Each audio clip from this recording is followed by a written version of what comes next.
E se eu te dissesse que Origem revelou que os personagens nunca tiveram chance de escapar? Porque o que vem a seguir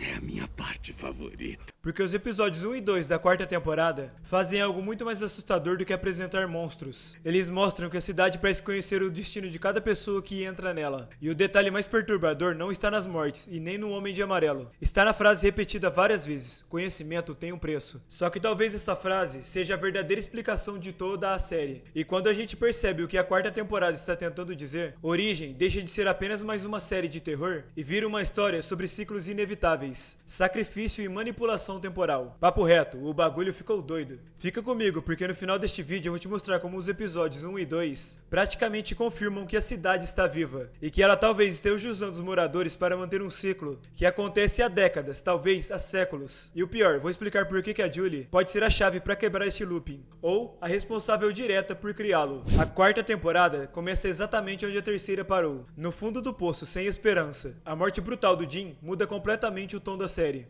e isso é importante porque Origem sempre trabalhou com a ideia de perda emocional, mas agora ela entra em um território psicológico muito mais pesado, quase sufocante. Os criadores claramente entenderam uma crítica recorrente do público. A série levantava muitos mistérios, mas entregava poucas respostas, e os 2 primeiros episódios parecem uma reação direta a isso. Pela primeira vez, várias peças parecem se conectar de forma gritante. O Homem de Amarelo deixa de ser apenas uma entidade que aparece em visões e passa a representar algo maior, um controlador, talvez o próprio administrador daquele mundo artificial ou espiritual. Existe um detalhe genial nisso. Até aqui, os monstros de Origem pareciam caçadores noturnos, predadores básicos. Agora eles parecem funcionários de um sistema, peças de uma engrenagem que não pode parar de girar. E isso muda completamente a percepção da série, porque o terror deixa de ser físico e vira existencial. A cidade não quer apenas matar as pessoas, ela quer impedir que elas entendam como o mecanismo funciona. E isso se conecta perfeitamente com a frase: conhecimento tem um preço. E toda vez que alguém chega perto da verdade, o sistema reage. O Jim morreu, o Jade está mergulhando na loucura, a Tabitha perdeu a estabilidade, e o Boyd está quebrado emocionalmente. É como se a cidade fosse um sistema imunológico, reagindo violentamente contra qualquer tentativa de compreensão humana. E o clima está pesado demais para os sobreviventes.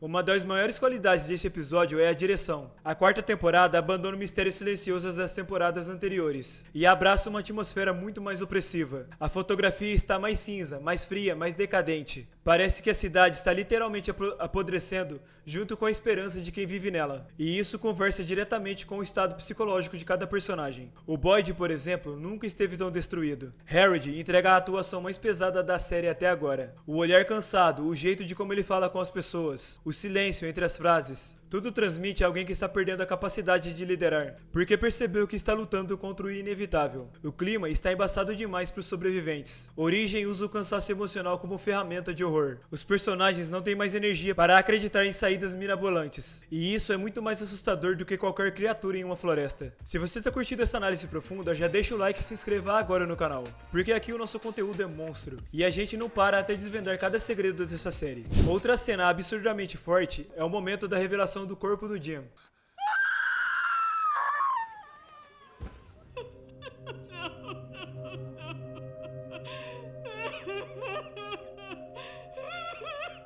A produção transforma o momento em um ritual macabro. O celeiro, a mensagem escrita, a revelação quase macabra da cena. Tudo parece friamente calculado, não só para traumatizar os personagens, mas também o espectador. A direção não trata a morte como um choque barato. Ela transforma aquilo em uma mensagem direta. Foi isso que aconteceu com quem tentou descobrir demais. Os episódios 1 e 2 praticamente explodem o lado mitológico da série. Primeiro, a confirmação de que os monstros já foram humanos. Isso muda tudo, porque agora entendemos que existe uma lógica de corrupção naquele lugar. As pessoas não nasceram monstros, mas foram transformados pelo sistema. E isso nos faz automaticamente perguntar: quem será o próximo dessa lista? Não sei. Outro detalhe gigantesco é a volta do tema do tempo. Julie continua sendo associada ao conceito de Storywalker, que parece funcionar como uma espécie de viagem temporal ligada às memórias da cidade. E aqui entra uma teoria monstruosa. E se os moradores estivessem presos em uma narrativa que já aconteceu inúmeras vezes? Os símbolos, as crianças alianças, as mensagens, as visões. Tudo parece acontecer em ciclos, como se a cidade estivesse constantemente reiniciando a história. E isso se conecta diretamente com o Victor. Ele é talvez o personagem mais importante da série inteira, pois funciona como um sobrevivente de loop. Alguém que já viu aquilo acontecer antes, e cujos desenhos são, na verdade, o registro de rodadas anteriores desse jogo macabro.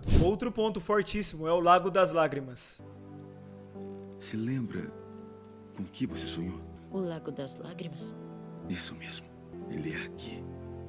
E eu preciso que você encontre ele. Os episódios tratam esse lugar quase como uma localização proibida, um núcleo espiritual ou a CPU daquele mundo. E isso lembra muito estruturas narrativas de obras consagradas como Lost, Dark e Twin Peaks, onde o espaço físico funciona como uma forma consciente que manipula os habitantes. Os criadores parecem estar finalmente assumindo a influência direta de Lost, não só pela equipe técnica, mas pela estrutura, mistério espiritual, manipulação temporal e personagens quebrados reagindo a um lugar que os estudam. Agora a gente precisa de mergulhar no que significa o sacrifício de Jim. Ele não foi apenas uma vítima, ele foi um aviso. A morte dele serve para silenciar a busca pela frequência e pela lógica científica. A cidade prefere o caos emocional do que a ordem racional. Quando analisamos a trajetória do Jade, vemos o mesmo padrão. Ele está chegando perto de decifrar os símbolos. E o que a cidade faz? Aumenta as alucinações, o isola dos outros e destrói a sua sanidade. O preço mencionado não é apenas a vida, mas a alma. A teoria do loop ganha força quando percebemos que a roupa dos monstros remetem a diferentes épocas. Anos 50, era vitoriana e tempos coloniais. Cada fornada de monstros representa um ciclo que falhou em sair e acabou sendo absorvido pela cidade. E o Homem de Amarelo parece ser o condutor dessa orquestra. Ele não é necessariamente o criador, mas o guardião dessas regras. E se alguém tenta quebrar o loop, ele intervém. Se Julie realmente tem o poder de caminhar pelas histórias, ela é a única variável que o sistema não consegue prever totalmente. E é por isso que o perigo ao redor dela é constante. É um embate direto entre o livre-arbítrio humano e o determinismo da cidade.